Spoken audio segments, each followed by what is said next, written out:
अस्सलामुअलैकुम to everyone. I hope you are all doing well. So आज का जो हमारा टॉपिक है वो है semester one year one microbiology. इसमें हम इंट्रोडक्शन टू माइक्रोबायोलॉजी पढ़ेंगे। तो सबसे पहले जो ऑब्जेक्ट में दो एंड ऑफ दिस लेक्चर हम कवर करेंगे, जिसमें सबसे पहले हम डिस्क्राइब करेंगे डेवलपमेंट ऑफ माइक्रोबायोलॉजी को डिफाइन करेंगे, एक्सप्लेन करेंगे डिफरेंट टाइप ऑफ माइक्रोबायोलॉजी को, वो डिस्कस करेंगे स्पॉटेनियस जनरेशन कंट्रोवर्सी को, क्लासिफाई करेंगे माइक्रोबायोलॉजी को एंड देन आइडेंटिफाई करेंगे स्कोप ऑफ माइक्रोबायोलॉजी। ओके, तो सबसे पहले माइक्रोबायोलॉजी हम क्यों पढ़ते हैं। माइक्रोबायोलॉजी हम स्टडी करते हैं जिसमें माइक्रो ऑर्गेनिजम्स होते हैं, टिनी small size of micro organisms होते हैं जो हमें नेकेड आई से नज़र नहीं आते, लेकिन अंडर द माइक्रोस्कोप के जरिए हम उनको देख रहे होते हैं। तो माइक्रो ऑर्गेनिजम्स जो होते हैं वो पार्ट होते हैं ह्यूमन इन्वायरमेंट का। Okay, and there for important human health and activities. तो जाहिर सी बात है ह्यूमन इन्वायरमेंट की पार्ट की वजह से ह्यूमन हेल्थ पे जो इफेक्ट हो रहा है और एक्टिविटीज़ हो रहा है, उसमें सबसे इम्पॉर्टेंट हम क्या होती है, माइक्रो ऑर्गेनिजम्स होते हैं।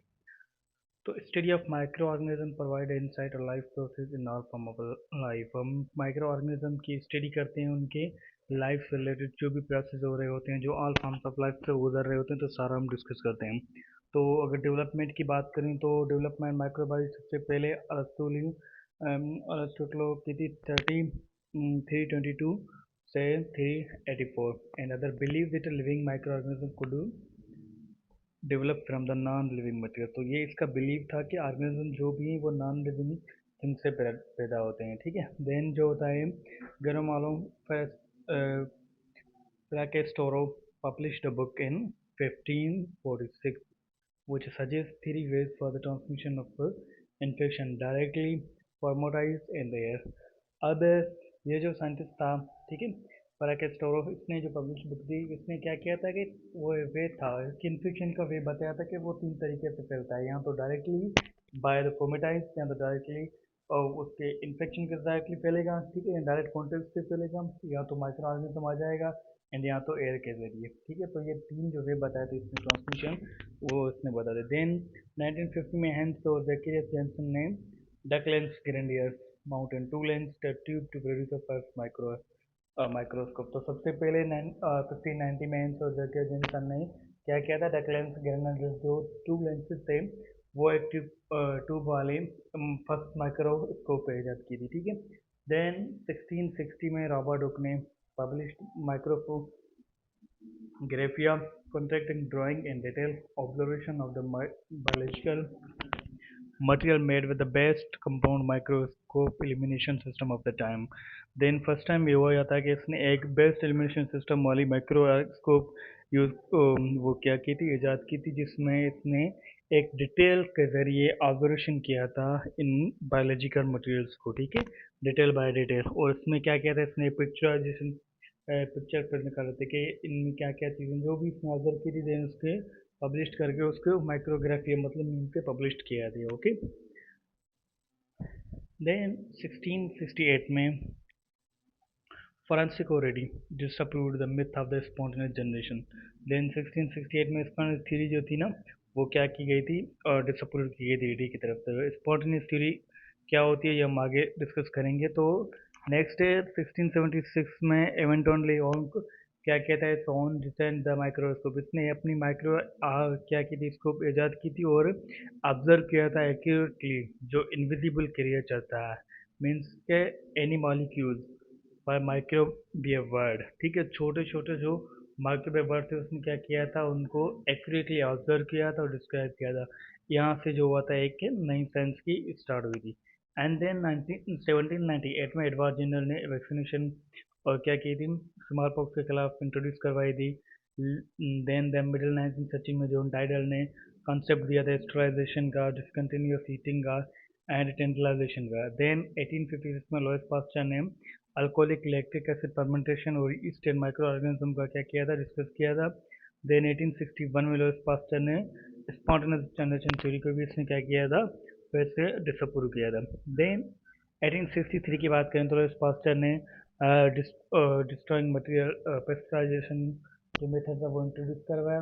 देन 1867 में जोसेफ लिस्टर ने एंटीसेप्टिक सर्जरी परफॉर्म की थी, मीन के विद प्रोटोकॉल मीन्स के एवरीथिंग सर्जरी का अप्रूवल स्टेलाइज था, ठीक है। जो भी चीज़ें पहले जो होती थी, बहुत सी चीज़ें होती थी जिसमें मीन अनस्टेलाइज कंडीशन होती थी, इन्वायरमेंट नहीं होता था, ठीक है। तो एक प्रॉपर वे से जो एंटीसेप्टिक का यूज़ हुआ था सर्जरी का, वो कहाँ से स्टार्ट हुआ था? जोसेफ लिस्टर से हुआ था। देन 1826 में Robert Koch identify the anthrax, और देन जो है 1826 में रॉबर्ट कोच ने क्या किया था? बेसिला एंथ्रेक्स को आइडेंटिफाई किया था। देन 1881 में रॉबर्ट कोच ने पेवर कल्चर मेथड से स्टडी किया था बैक्टीरिया को, और उनके खिलाफ ही वैक्सीनेशन क्या किया थी? डेवलप करवाई थी। तो दोनों ही रॉबर्ट कोच ने क्या किया था?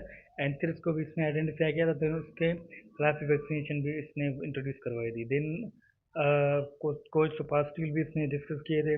देन 1884 में क्रिस्टियन ग्राम ने मेथड यूज़ किए थे जिसमें पॉजिटिव ग्राम और नेगेटिव ग्राम के जो कॉन्सेप्ट है, दो बैक्टीरिया की दो स्पीशीज अलग अलग थी, तो then उसका जो कॉन्सेप्ट हुआ था वो किसने दिया था? क्रिस्टियन ग्राम ने दिया था। देन 1885 में लुईस पास्टर ने रेबीज की वैक्सीनेशन इंट्रोड्यूस करवाई थी।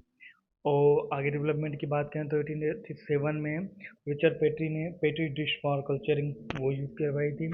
एंड 1921 में अलेक्जेंडर फ्लेमिंग पेंसिलिन जो सबसे पहले एंटीबायोटिक थी वो किसने करी? एंड अलेक्जेंडर फ्लेमिंग ने करवाई थी।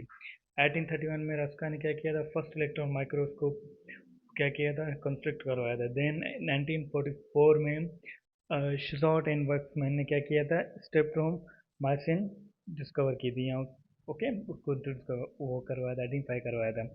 1946 में एडवर्ड टेटनम में क्या किया था कि कॉन्जुगेशन जो मेथड होता है जेनेटिक एक्सचेंज का बैक्टीरिया के अंदर, वो क्या किया था? इसने डिस्कस करवाया था। एंड 1953 में वाटसन ने डीएनए के डबल हेलिक्स स्ट्रक्चर को प्रपोज किया था। एंड 1977 में ब्रेंट सेंगर और निकलर ने टेक्निक वो जो डीएनए का जो सीक्वेंस है उसकी टेक्निक बताई थी। एंड 1993 में कैरी मैकुलस ने पॉलीमरेज चेन रिएक्शन पीसीआर जो डिस्कस की थी, वो किसने की थी? कैरी मैकुलस ने की थी। अब स्पॉन्टेनियस जनरेशन थ्योरी को समझते हैं कि the believe that a life could originate from the non living और डिकम्पोजिंग मैटर। तो सबसे पहले ये बिलीव किया जाता था कि जो लिविंग ऑर्गेनिज्म में ये प्रोड्यूस होते हैं डिकेन मैटर के मीन्स जो चीज़ मर रही होती है उसके बाद जो मीन्स मटेरियल रह जाता है, डेड डेड होता है, डिकम्पोजिशन मैटर होता है, तो उसी से क्या होती है? लाइफ ओरिजिनेटेड होती है। तो उस कंडीशन को या इस थ्योरी को किसका नाम दिया था? Spontaneous generation. या मीन्स के एक ऐसा बिलीव है कि जो भी लाइफ होती है वो ओरिजिनेटेड होती है नॉन लिविंग से और डिकम्पोजिंग मैटर से, ओके। तो इसमें सबसे पहले हम सपोर्टेड की बात करें तो कंट्रोवर्सी इसमें बहुत से साइंटिस्ट थे, इसका बिलीव था कि ये सही है कि गलत है, तो उसके सबसे हम बायो पढ़ने की अरिस्टोटल ने क्या किया था? बिलीव किया था simple invertebrate could arise by the spontaneous generation. जो इन्वर्टिब्राई थे ना, तो इसका ये बिलीव था कि जो इन्वर्टिब्राई थे वो स्पॉन्टेनियस जनरेशन थ्योरी के जरिए हुए, मतलब कि वो पैदा हुए हैं डेड मैटर से या डिकम्पोजिंग मैटर से। देन जॉन नेडम ने क्या किया था? Boiled mutton broth sealed and इसको discover after period of time. इसने एक मेथड यूज़ किया था, ठीक है, जिसमें एक जाली के जरिए इसने क्या किया था? एक बॉयल्ड मटन रखा था, ठीक है, जिसमें उसको क्या किया था? सील करके रखा था और थोड़े से उसमें होल छोड़ के रखे थे और ऑब्जर्व किया था कि यहाँ पे ग्रोथ हो रही है नहीं हो रही है, ठीक है। देन उसके बाद प्रोसेस की बात करें तो prove the growth without contamination from the air, कि अगर हम उसमें वो जो इसने होल करवाए थे नीडम ने, तो वो भी अगर नहीं करते हैं तो विदाउट कंटामिनेशन फ्रॉम एयर के भी हम ग्रोथ को प्रूव करवा सकते हैं, तो इसने प्रूव किया था इस थ्योरी को। देन 1688 में फ्रांसिस्को रेड्डी ने क्या किया था? एक इटालियन फिजिशियन था, ठीक है, जिसने एक्सॉन का वो दिया था, रोल दिया था। इसने क्या किया थे? Rotten mutton carefully kept flat will not spontaneously produce the मैगोट।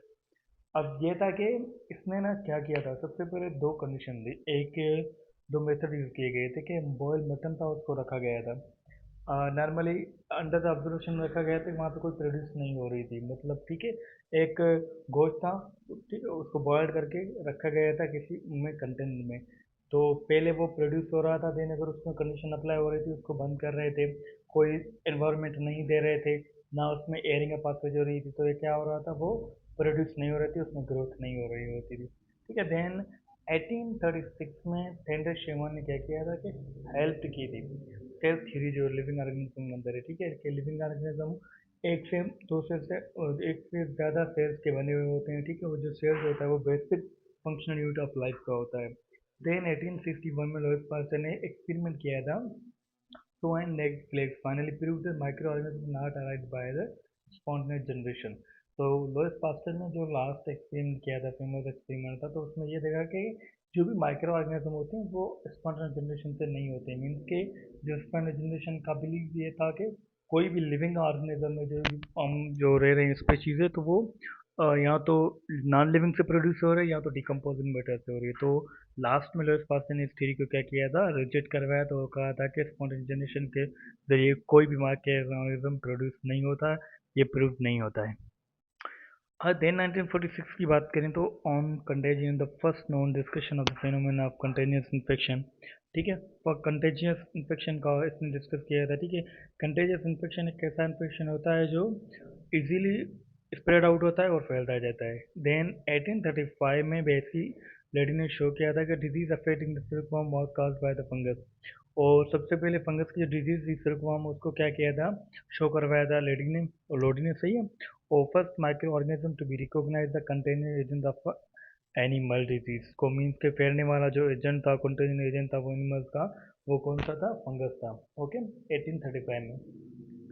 Then 1847 की बात करें तो सैमुअल वाटसन ने क्या किया था, हंगेरियन फिजिशियन था, ठीक है, जिसने डिसाइड किया था कि डॉक्टर्स ने whenever spread to childhood fever while they delivering babies, he started the force doctor under the supervision to wash their hands before the touching patient। तो मीन्स के इसने एक रिसर्च की थी, एंग्रियन फिजिशियन था, ठीक है, इसने देखा कि हॉस्पिटल के अंदर जो ज़्यादा जो चाइल्ड बेड फीवर हो रहा है ड्यूरिंग द बेबी प्रोड्यूस के दौरान, तो उसमें सबसे पहले क्या था, डिकंटामिनेशन और नॉन स्टेरिलाइज सोल्यूशन यूज हो रहा है, जिसकी वजह से बहुत से जो चाइल्ड बेड फीवर है वो ज़्यादा केसेस हो रहे हैं। तो इसने कहा कि सबसे पहले अगर आप पेशेंट को चेक करें तो उससे पहले आपको अपने हैंड वॉशिंग करना है। तो सबसे पहले जो हैंड वॉशिंग का वो दिया गया था, तो वो किसके अंडर में दिया गया था, सैमुअल पेस्ट ने दिया था, जो हंगेरियन फिजिशियन था।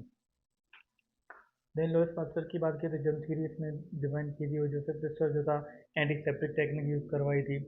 ठीक है, and reduce the surgical motive due to the bacterial infection. तो ऐसी बात है, सबसे पहले जो पहले पहले था अनडेवलप्ड पीरियड था, तो उसमें यह था कि कोई स्लैब मेथड यूज नहीं होता था। ठीक है, गंदे कपड़े यूज किए जाते थे उसमें सर्जरी के दौरान।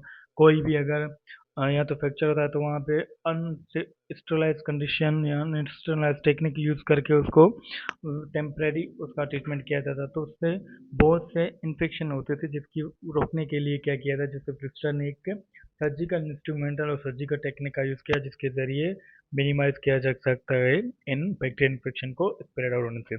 देन रॉबर्ट कोच ने जर्मन बायोलॉजिस्ट था, ठीक है, जिसने कल्टीवेट एंथेरिक्स, जिसने सबसे पहले एंथेरिक्स बैक्टीरिया क्या किया था, बिलेट सीरम में heart body temperature braiding on poster theory. तो रॉबर्ट कोच जो मैंने आता ना, इसने एंथेरिक्स बैक्टीरिया को क्या किया था, डिस्कवर किया था। ठीक है, एंड जेनिस ने क्या किया था, पास्टर्स थ्योरी को थोड़ा सा वो रिफाइन किया था, एंड जर्म थ्योरी में इसका रोल था। नेक्स्ट हम सेकंड बात करें, इंट्रोडक्शन ऑफ माइक्रोबायोलॉजी। तो microbiology the things on our planet में be generally classified in two categories. हमारे इन्वायरमेंट ने हमारे प्लैनेट के अंदर दो चीज़ें हैं, दो कैटेगरीज डिफाइन होती है, animate have life, inanimate don't have life.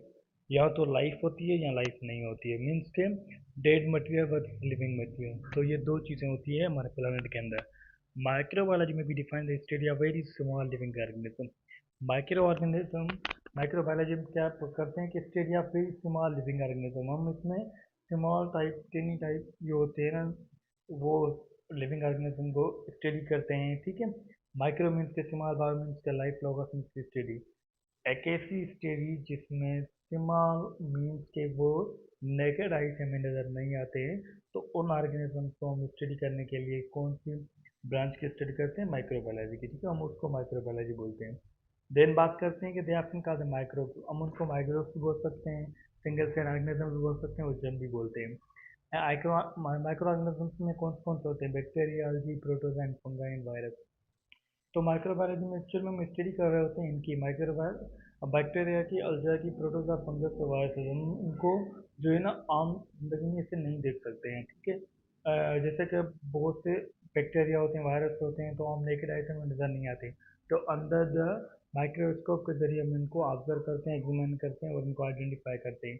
तो ये क्या होती है, हमारी माइक्रोबायोलॉजी होती है, जिसमें हम क्या कहते हैं, स्टडी करते हैं। तो माइक्रोबायोलॉजी की क्लासिफिकेशन की बात करें तो माइक्रोबायोलॉजी को डिफरेंट ग्रुप्स में डिवाइड किया गया है कि बैक्टीरियोलॉजी जिसमें हम स्टडी या बैक्टीरिया करते हैं, माइक्रोबायोलॉजी जिसमें हम फंगस की स्टडी करते हैं, प्रोटोजोलॉजी जिसमें हम प्रोटोजो की स्टडी करते हैं जिसमें मस्कीटोस हो गए, okay. Virology study of virus जिसमें वायरस की स्टडी करते हैं, फाइकोलॉजी अल्गे की स्टडी करते हैं, पैरासाइटोलॉजी इसमें पैरासाइट के हम स्टडी करते हैं, okay. Scope of microbiology microbiology role क्या होता है, ये most important part of establishing close relationship between the different geological area. हम लोगों का डिफरेंट जियोलॉजिकल एरिया से जो रिलेशनशिप होता है, ठीक है, क्लोजली हम उसको क्या कर देते हैं माइक्रो बायोलॉजी के जरिए डिस्कस करते हैं, जिसमें सबसे पहले हम क्या करते हैं signification human life made important biological science wide field of application. तो उसमें सबसे पहले माइक्रोबायोलॉजी का रोल ये होता है कि बहुत से बायोलॉजिकल साइंसेस की इंपॉर्टेंस में समझने के लिए ह्यूमन लाइफ को समझने के लिए हमें माइक्रोबायोलॉजी का पढ़ना बहुत ज़रूरी होता है। जनरल माइक्रोबायोलॉजी की बात करें, study of classification micro organism how the function known as the general microbiology. अब जनरल माइक्रोबायोलॉजी में हम क्या पढ़ते हैं कि क्लासिफिकेशन करते हैं माइक्रो ऑर्गेनिज्म की और उनके वो कैसे काम करते हैं, कैसे उनकी लिविंग लाइफ होती है, कैसे वो अराइज होते हैं, तो उसको हम क्या बोलते हैं जनरल माइक्रोबायोलॉजी बोलते हैं, ठीक है। स्कोप की अगर बात करें तो field of medical microbiology involve the study of pathogen को हम स्टडी करते हैं, बॉडी डिफेंस अगेंस्ट उसमें स्टडी करते हैं, एपिडेमोलॉजी में हम स्टडी करते हैं, और पैथोजन किससे ट्रांसमिशन होता है वो भी अंडर द माइक्रोबायोलॉजी के हम स्टडी करते हैं, डिजीज को कैसे प्रिवेंट किया जाए, septic technique, treatment of infection disease, ये जो ओवरऑल हम कर रहे होते हैं ये जो under the observational of the microbiology. तो without the medical microbiology possible नहीं होती कि कौन सा पैथोजन है, कैसे ट्रांसमिशन हो रहा है, कैसे असर टेक्निक यूज करके हम उसको मिनिमाइज कर सकें, कैसे हम इन्फेक्शन डिजीज का ट्रीटमेंट कर सकें। तो ये सारा जो होता है by the help of microbiology के अंदर हो रहा होता है। फिर अगर बात करें तो वेटनरी माइक्रोबायोलॉजी क्या होती है, इन्फेक्शन डिजीज होते हैं एनिमल्स। अब एनिमल्स के अंदर जो इन्फेक्शन होते हैं, ठीक है, जिसमें कोई भी एनिमल्स हो गया, ठीक है, वेटनरी बोलते हैं, सिंपली हम एनिमल्स को बोलते हैं, ठीक है। एनिमल्स के अंदर कोई भी इन्फेक्शन डिजीज होती है तो हम उसको क्या बोलते हैं वेटनरी माइक्रोबायोलॉजी बोलते हैं, जिसमें हम फूड प्रोडक्शन लिव स्टॉक देखते हैं, ठीक है, ट्रांसमिशन ऑफ डिजीज, कैसे एनिमल से ह्यूमन में डिजीज ट्रांसफर हो रही होती है। एग्रीकल्चर माइक्रोबायोलॉजी जो डील करती है वो बेनिफिशियल भी होती है, हार्मफुल भी होती है, ठीक है। सॉइल फॉर्मेशन और फर्टिलिटी के लिए हम यूज़ करते हैं, जिसमें carbon, nitrogen, phosphorus society use करते हैं। डिजीज ऑफ प्लांट्स पढ़ते हैं हम, production processing storage of food कैसे उसको करना है, और प्रिवेंट ऑफ फूड स्पॉइलेज और फूड टॉक्सिसिटी। तो एग्रीकल्चर माइक्रोबायोलॉजी का रोल यही होता है कि हम उसमें देखते हैं कि वो जो फील्ड है वो फर्टिलाइज है या नहीं है, देने में उसमें देखते हैं कि कितना नाइट्रेट उसमें दिया जा सकता है, कितनी उसमें हम क्या क्या चीज़ें उसको सॉइल फार्मेशन के लिए इम्पोर्टेंट है, और देन हम उसमें देखते हैं कि कोई डिजीज वगैरह तो नहीं है, एंड देन हम उस फूड को क्या करते हैं कि प्रोसेसिंग करते हैं, स्टोरेज करते हैं और प्रोड्यूस करते हैं। और सबसे पहले याद बात होती है फूड स्पॉइलेज, मतलब ज़्यादा से ज़्यादा जो फूड होता है वो ख़राब ना हो जाए, उससे क्या करते हैं हम प्रिवेंट करते हैं by the help of agriculture microbiology. तो स्कोप ऑफ माइक्रोबायोलॉजी की बात करें सेंट्रेशन में सेम हम बोलते हैं कि सेंट्रेशन में सबसे पहले आता है डिस्पोजल गार्बेज वेवेज और वेस्ट, जो भी वेस्ट हो जाए, जिसमें सिस्टम की बात आ जाती है, ठीक है, गार्बेज होता है, जो भी डिस्पोजल चीज़ें होती है, तो वो भी हम उसको हम किस में स्टडी करते हैं सैनिटरी माइक्रोबायोलॉजी में स्टडी करते हैं, जिसमें हम क्या कर देते हैं कि no pathogen are carry to the consumer by drinking water, देखते हैं कि जो भी जो ड्रिंकिंग वाटर होता है तो उसमें कोई पैथोजन वगैरह तो नहीं है, तो full of free from the germs हम क्या कर रहे होते हैं, प्रोवाइड कर रहे होते हैं लोगों को ड्रिंकिंग वाटर। तो उसमें हम किसमें स्टडी करते हैं सैनिटरी माइक्रोबायोलॉजी में। सेकंड होता है industrial microbiology, many business and industry develop around the proper growth maintain the cycle microbes to produce the beer, wine, alcohol, organic, antibiotic means के अब इंडस्ट्री माइक्रोबायोलॉजी की बात करें तो अब एडवांस हो गई है, बहुत से ऐसे माइक्रोब्स हैं जिनको हम जेनेटिकल यूज़ करके या उनके कुछ ऑर्गेनल्स को यूज़ करके हम बहुत से मेडिसिन बना सकते हैं, बनाते हैं, एंटीबायोटिक जैसे होती है, ठीक है, वाइन होती है, अल्कोहल होता है और बियर होता है, ये भी किससे बनता है इंडस्ट्रियल माइक्रोबायोलॉजी में, हम माइक्रोबायोलॉजी की हेल्प से बनता है, ठीक है, जिसमें हम क्या करते हैं पर उसको ग्रोथ के लिए मेंटेन करने के लिए, और माइक्रोब्स जो होते हैं वो कैसे प्रोड्यूस करते हैं, कैसे हेल्प आउट कर देते हैं, तो ये सारा हम इससे में स्टडी करते हैं, okay. So that's all about from the microbiology, okay, thank you so much.